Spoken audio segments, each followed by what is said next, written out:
Morning and welcome back to the WTF. Got a question for you. Are you in the market for a new radio?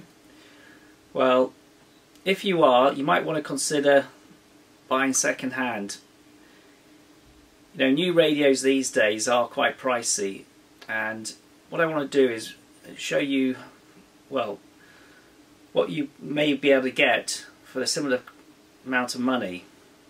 I've just bought a new rig actually, which I'm going to show you second hand, and I'm very impressed with it actually. I've been thinking about getting a new rig. I actually bought one not that long ago, but I'm not that impressed. Well, I am impressed by it, but I'm not that impressed with it, so to speak. Anyhow, what we'll do is we'll have a look and so you can compare what you get for your money if you, for instance, decide you want to go second hand or if you want to buy new. Anyway, let's get into it. So folks, here we are. Look at this beast of a radio, which I bought second hand, and I'm quite willing to tell you the price. £1,200 for that. And you wouldn't believe it, but it is actually 20 years old. So this is a Yaesu FT 1000 MP Mark V. So a bit of a mouthful of a title. And you're probably asking, well, you've already got so many rigs, why do you want to go out and buy this? Now that's a very good question that you probably ought to ask yourself. Anyhow, the reason why I got this was because if you look at my shack, or my other operating desk in the shack, so we've got homebrew equipment, we have some nice Collins KWM2, okay, and we also have another Collins KWM2 which was recently acquired from Brian's collection, GW4KYT, which is a quite nice example actually. And we also have a 12 set, which is also fairly vintage. Now, being mainly a CW operator, this vintage stuff's all very well for SSB. In fact, the KWM2 is really an SSB rig. But being a CW operator, in this day and age, you really do need to have a rig that has got, I'm just trying to get it to focus, it's playing silly buggers. You've really got to have a rig which has got good filters on receive so that you can receive CW, and also it's quite handy to have all the other things like an electronic keyer built in. So let's just turn this thing on and you can see. So I'm not going to do a massive great review on the FT1000 because it is an ever so complicated rig, and even at this stage I'm trying to get my head around it. So in broad terms, what do you get if you buy a 20-year-old rig, which was at the time probably the top end of the market? So this thing is, it's not an SDR radio like you get today, like most of the radios are today. It's analog, but it's got lots of digital enhancements. So 2 VFOs, very nice for split operating if you want to do DX. It's got the most amazing filters. Let me just take out the headphone socket so you can hear it. So that's on 80 meters. So anyway, what I'm going to do is I'm just going to quickly put this camera on a tripod so that I can free up my hands and show you just some very basic features on this. As I said, it is ever so complicated, and I don't really want to sort of make this a video on the FT1000.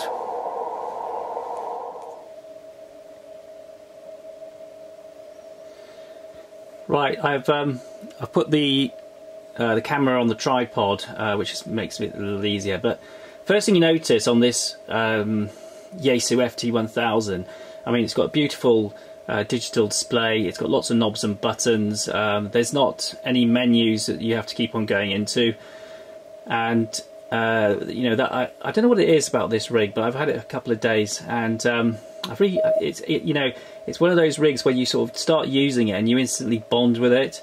And this is what I know it sounds silly, but that's what I found with this rig. But the main thing is what I noticed. Okay, we got it on CW, and I've just been playing around with some of the filters. But the main thing is what strikes me. Just listen how quiet it is. You know, when you're on CW, like when I'm using my Ellicraft or any other rig, you know, when you're sort of on, say, when you've got a filter of say 500 or 250 hertz, you know, you always have that sort of I can't really describe it. It's a sort of low frequency whirring in the background, but you just don't hear that on this rig. It's a contest on at the moment. And this radio doesn't actually have, it has, I think the filtering on it goes down to 500 hertz, and then you've got this EDSP and APF filtering, which I'm still trying to get my head around, and contouring and various other filters all around here. So you can really, you know, even though it hasn't got the optional 250 hertz filter fitted into this radio, you know, with all the filtering mechanisms and digital signal processing, you can really hone down the signal and just eliminate the background noise. So this is what you get for £1,200. I bought this from Lamco, who are second-hand radio dealers here in the UK, and I'm quite willing to give them a plug. You know, they described it as is. It came wrapped perfectly. It still has its original box. It's actually in mint condition. And this radio not only does it have all these really nice filters, dual VFO, etc. It's a 200 watt radio, so you don't have to go out and buy a linear amplifier. You know, 200. This will do 200 watts, and you can tell that it's got a massive heatsink on the back. So let's just see what it sounds like on. I'll just move this filter on SSB. Because obviously not everybody's into CW, so let's just quickly fiddle around and get it onto SSB. So lowest sideband. It's got this nice little toggle thing which you can just quickly get to where you want to go very quickly.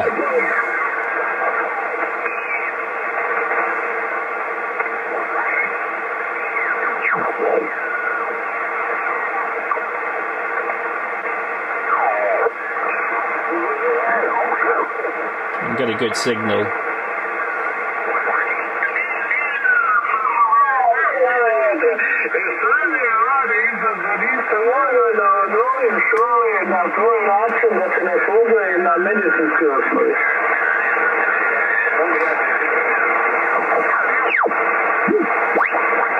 Go down the band a bit.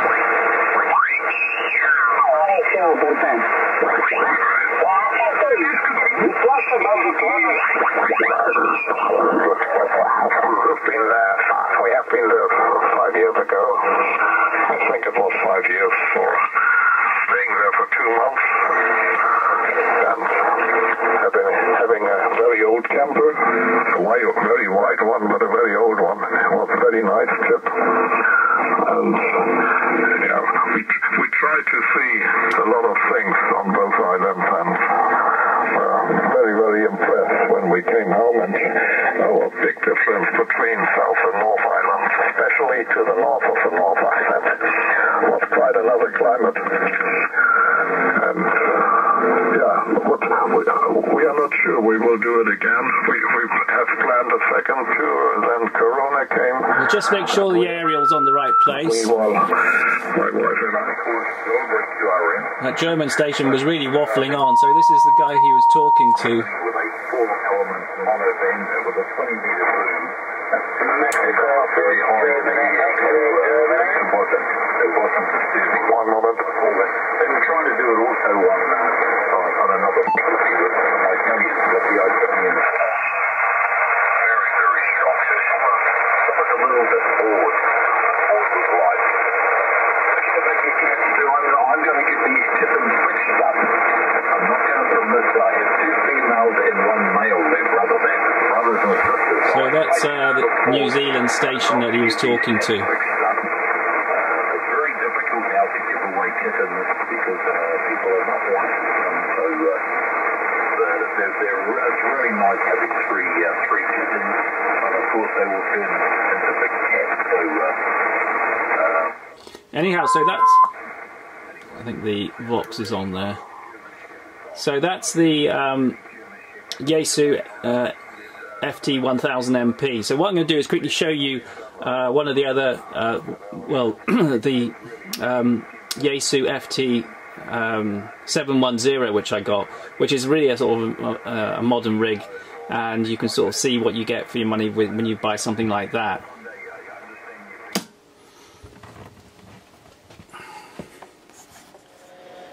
So this radio, the Yaesu FT710, is my, well, I would say ultra modern rig. Well, I bought it about 6 months ago, and this is what you get for, say, £1,200 or thereabouts. And it's, you know, it's not a bad radio. It's SDR based, and it does have some nice little features on it. And certainly, you know, for a basic radio, it's got a pretty good receiver. It's got some nice features like the waterfall, which you can put up onto a computer screen, as you can see there, what I've done. And let's get back to the actual rig. So, you know, it's you know, from that point of view, it's very nice. However, I think that out of the two of them, out of the Yaesu, the FT1000, even though it's 20 years old, I think it's a better rig. There are some things about this radio that I've had, which I've noticed, because I've had it for about 6 months now, which, you know, just really get on my nerves. One of the big problems is that trying to select the filters, you know, you have to press this knob here, which comes up, and then you've got to fiddle around with this, and I keep on getting it wrong. You know, you have to go to the width, and then you have to press that, and it's just a pain in the neck. And then the other thing as well, oops, I've done it wrong now, see what I mean? Let me just get rid of that. So you can't even get rid of it. Press that button. See, there's too many knobs to press on this. And the other thing as well, if you want to change anything, you have to go to this menu, and you've got to you know, select the one that you want, like RF power or the level, peak, etc, etc. And if you don't mind doing that, it's okay. But I must admit, you know, having had this radio, I just find it a little bit annoying, and I would say that yes, it's a good radio, but I haven't really bonded with it, so, you know, so to speak, as I have with, say, other rigs. So there are some, and the other thing with this is that the CW keyer is actually crap. I've used this now for 6 months, and I've tried to adjust it, and I just the keyer on this, you know, despite all the options which you have, you know, there are some options for adjusting the keyer, I just cannot get it to what I want it to be.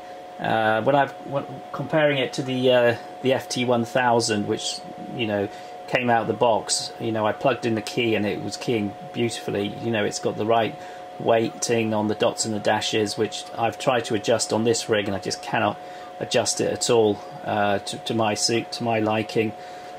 And that's been my main gripe with this, actually. It's okay if you use a bug key, but with a paddle, I just find it's a bit of a pain. Anyhow, I've done a video on this previously, so I don't really want to go into too much detail, you know, sort of comparing both rigs, but I just wanted to show you, you know, what you get for your money.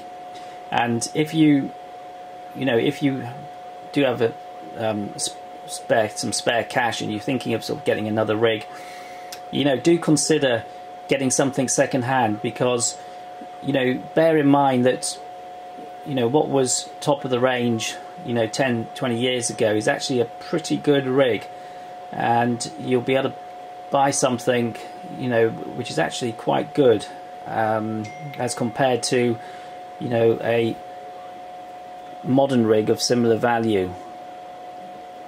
So anyway, there we are, food for thought, and yeah, see what you think. Anyway, till we have the next video, very good morning to you. I hope it's not too wet where you are, because it certainly is here in Swansea, and we'll see you again. Thanks for watching.